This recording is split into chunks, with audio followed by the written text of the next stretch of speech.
Olá pessoal, nesse vídeo nós vamos trabalhar dois conceitos muito importantes no sistema ocidental de música, que é o conceito de tom e semitom.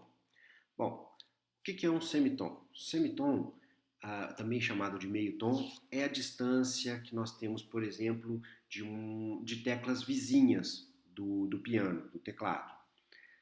Também pode ser vista em instrumentos de corda, que tem trastes, como por exemplo o violão, entre notas que se posicionam de forma adjacente numa mesma corda. Então, por exemplo, essa nota que fica na corda mais grossa, né, quando a gente aperta esse primeiro traste aqui, para essa nota que fica na mesma corda, só que no segundo traste, também temos aí a distância de semitom e assim por diante, tá? Então, no caso dos instrumentos de corda, são casas vizinhas, mas tem que estar na mesma corda. Voltando para o teclado, pessoal, nós podemos ver que isso acontece com notas vizinhas ou teclas vizinhas, teclas adjacentes. Como podemos perceber aí, a tecla número 1, que é essa tecla branca, né, é adjacente, é vizinha à tecla 2, ou seja, então nós temos um semitom aqui. A tecla branca, no caso, e a tecla preta, número 2 aqui, formam um intervalo de semitom. Tá? Mas nem sempre temos um semitom de uma tecla branca para uma tecla preta. Por quê? Porque existem algumas falhas de teclas pretas no teclado, você já deve ter percebido isso. Então, por exemplo, da tecla 1 agora, que é essa aqui, para a tecla 2, não temos uma tecla adjacente preta entre elas. Ou seja, então o semitom é formado entre essa tecla 1 e a tecla 2, que são duas teclas brancas. Certo? Agora vamos falar de tom. O que é o tom? O tom é a somatória de dois semitons. Tá? Então, a distância de um tom é a mesma de que eu pegar dois semitons e juntá-los. Bom, explicando melhor, dessa primeira tecla branca aqui para essa outra tecla branca, que é a tecla número 3, nós temos dois semitons, ou seja, eu tenho da tecla 1 para a tecla preta 2, um semitom, da tecla preta 2 para a tecla branca 3, mais um semitom, ou seja, tenho dois semitons, ou seja, um tom. Tá? Então, seria esse processo. Isso acontece também, por exemplo, entre aquelas notas que não tem a tecla preta entre elas. Tá? Então, no caso aqui, se eu pegar aqui dessa tecla branca, tá? A terceira aqui, né? Depois da tecla 3 aqui, pegar essa tecla branca, para eu achar um tom para cima, para o agudo, como é que eu vou fazer? Ó, eu tenho um semitom aqui para essa outra tecla branca e mais um semitom para essa tecla preta. Então, a distância de um tom dessa tecla branca aqui, ascendente, seria essa tecla preta. Tá? Então, a gente tem que ficar atento a isso, porque o tom também não acontece de tecla branca para tecla branca ou de tecla preta para tecla preta, né? Então, há de se compreender que o tom é formado por dois semitons. Agora nós vamos trabalhar dois conceitos também muito importantes, que é o conceito de bemol e de sustenido. São conceitos gráficos, são elementos gráficos que a gente usa para representar as notas dentro do nosso sistema tonal, do sistema musical ocidental, o sistema tonal, por assim dizer. Os primeiros acidentes que vamos trabalhar então será o bemol, que vocês podem ver aí, e o sustenido.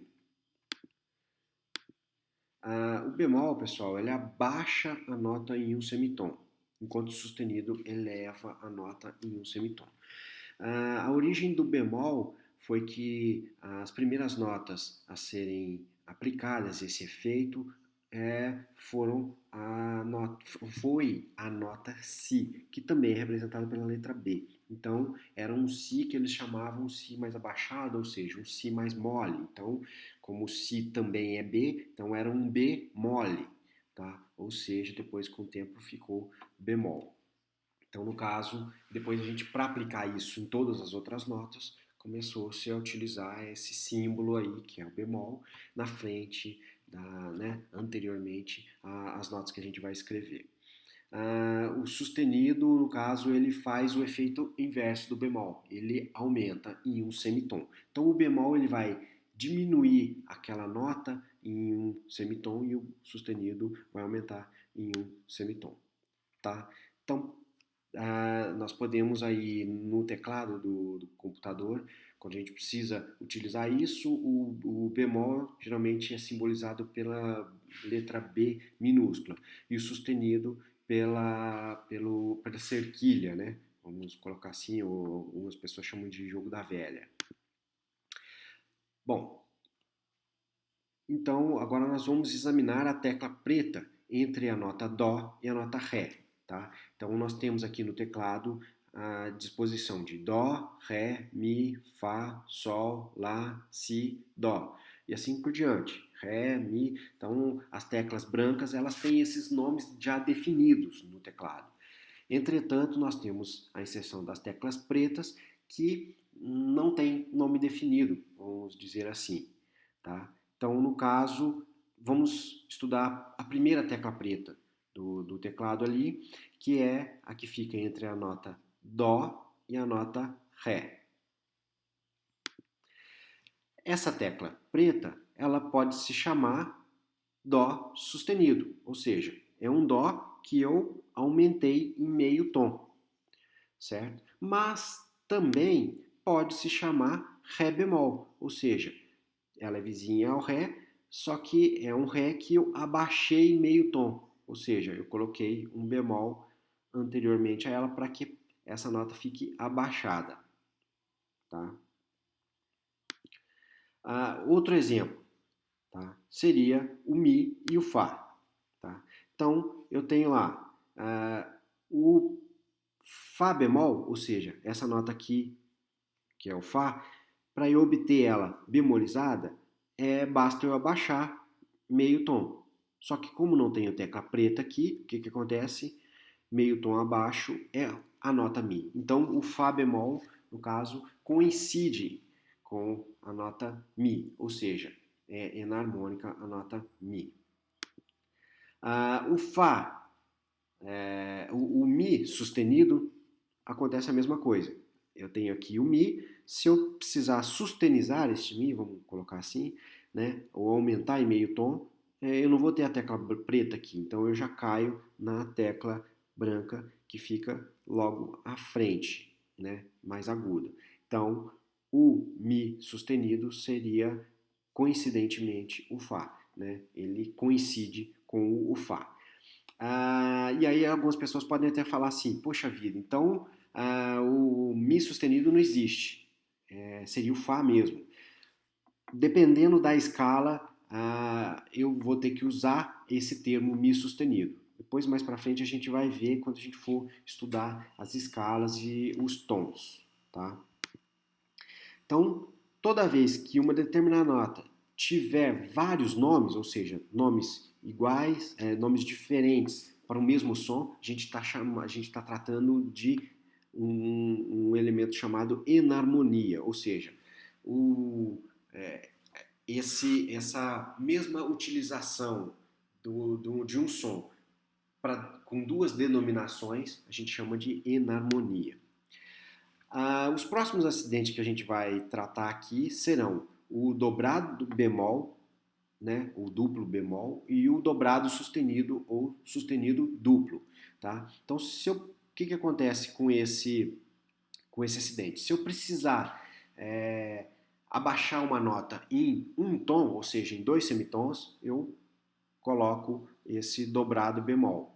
Se eu precisar aumentar a nota em um tom, ou seja, em dois semitons, eu utilizo essa figura aqui, que parece um xizinho com alguns quadradinhos nas pontas, tá? Então, no caso, ele é o dobrado sustenido. Enquanto os bemóis e sustenidos alteram, então, a nota em um semitom, o bemol um semitom abaixo e o sustenido um semitom acima, o dobrado bemol ele vai alterar a nota em dois semitons abaixo e o dobrado sustenido em dois semitons acima. Tá? Para digitar no teclado, como é que a gente usa? Bom, dobrado bemol, dois Bzinhos minúsculos. E o dobrado sustenido a gente usa um X mesmo. Tá? Por exemplo, tanto Ré quanto Mi dobrado bemol têm a mesma altura, são notas enarmônicas. Já que para você chegar ao Ré descendo um tom, ou dois semitons, a partir do Mi. Tá?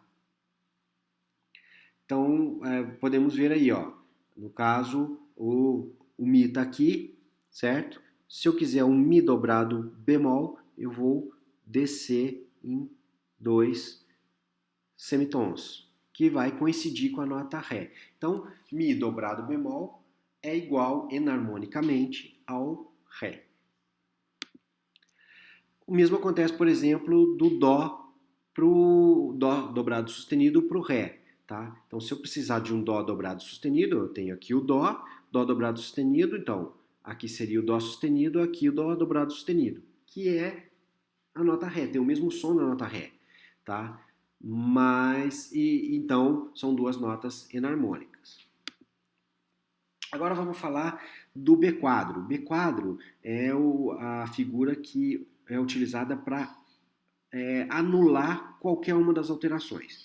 O B quadro ele surge depois do bemol, em decorrência do bemol. Historicamente, ele surge dessa forma. Lembra-se que eu expliquei inicialmente que o bemol seria a primeira nota alterada a ser utilizada, que seria o Si, que também é significado pela letra B, um B abaixado, ou seja, um B mole, né? Então, o B quadro seria um B quadrado, porque as notas, quando eram utilizadas, né, no canto gregoriano, que é o sistema de notação musical anterior ao que a gente usa, quando era quadrado eram as notas simples, quando era redondinho eram as notas alteradas descendentemente. Então era um B normal, ou seja, um B quadrado. Eles não utilizavam as notas na forma redonda. Tá? A gente grafa hoje com bolinhas. Né? Na verdade, eles grafavam pelo uso da pena, né? Pelo uso não ter caneta, mas sim a pena, e a tinta, então se parecia com um quadradinho. Então era um B quadro, tá? Um B quadrado, ou seja, um B quadro. Então, vamos ver depois, na próxima lição a gente vai aprender mais sobre os B quadros.